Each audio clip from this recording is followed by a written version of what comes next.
in our lives. If you could travel back to any time period in America or just in history period, what would it be? For me, it would be the 1930s, specifically during the Harlem Renaissance era. So I first learned about this era in college. Actually, I never heard about it in middle school history during history class or high school history class for whatever reason. I'm not really sure, but it wasn't until I took a African American literature course my freshman year of college that I heard about the Harlem Renaissance era, and I was completely blown away and very intrigued because I had heard about some of the poets that got their names during this era, but I had never heard about specifically what took place during this time period. So during the 1930s, what had started to happen in America, what had culturally shifted, was black people moving from the south to the north, and most of them ended up residing in a city called Harlem in New York. So, which is where the name Harlem Renaissance era comes from, because in this area and in this time period, many black authors, singers, and poets, actors, actresses begin to get their names because they felt like they had more freedom and they were more comfortable in expressing themselves through creative arts now. So just a few of the cultural changes that took place in America, and specifically in Black America, was music, theater, and literature. Specifically, jazz music really took off during this time period. I know many people love jazz music now, and it brought people together back then, also whites and blacks, so that was a really big deal during this time period. There are jazz artists such as Billie Holiday, Louis Armstrong, and Duke Ellington, and they got their names during the Harlem Renaissance era during the 1930s because they were able to perform in clubs such as the Cotton Club. That's a really famous club, was a really famous club in Harlem, New York back then. They got to perform there and actually get paid for their performances in front of a white audience. So that was a really big deal back then. The Cotton Club and then performing was great culturally for black people, and for America, because it introduced jazz music to America. The downside was that they still faced a lot of racial biases, so that was still taking place culturally during the 1930s. But they still got to get their name out there and get their music, and that is how a lot of us grew to know and love jazz music. The next thing that was a big deal was theater.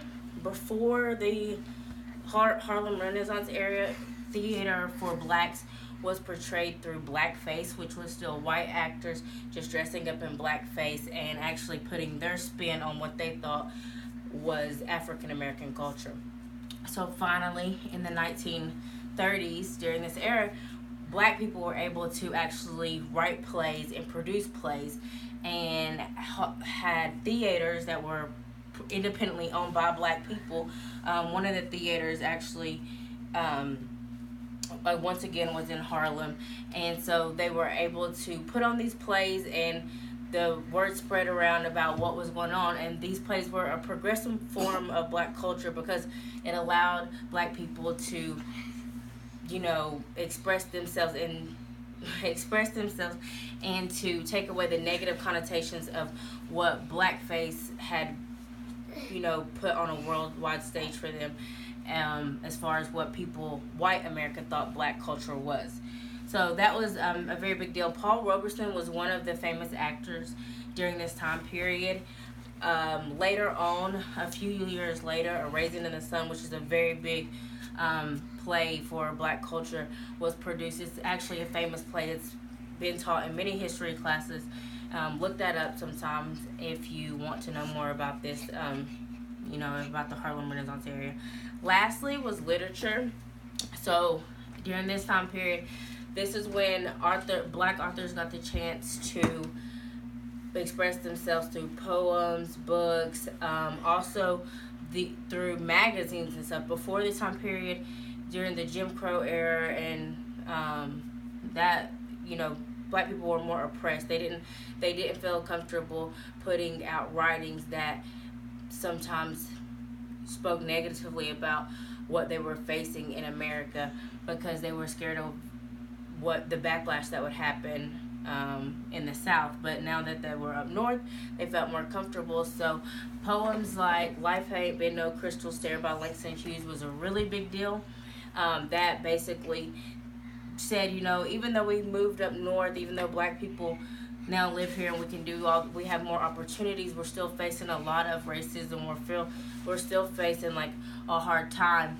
And so, that put the word out there for not only black people, black readers, but also for white readers, white critics and white authors who grew to know and love black authors through the Harlem Renaissance era, which took place in the 1930s.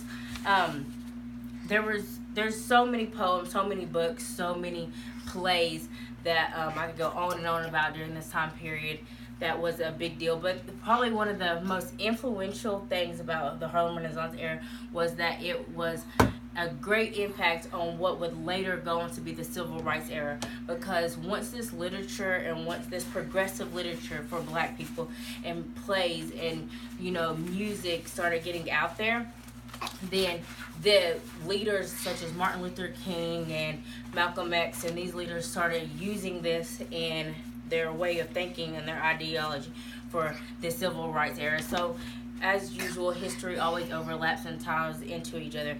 But the 1930s was really great for black people because of the Harlem Renaissance era. So if you have time, you should check out some of the plays or some of the music by Duke Ellington and Billie Holiday's musicians and authors such as them.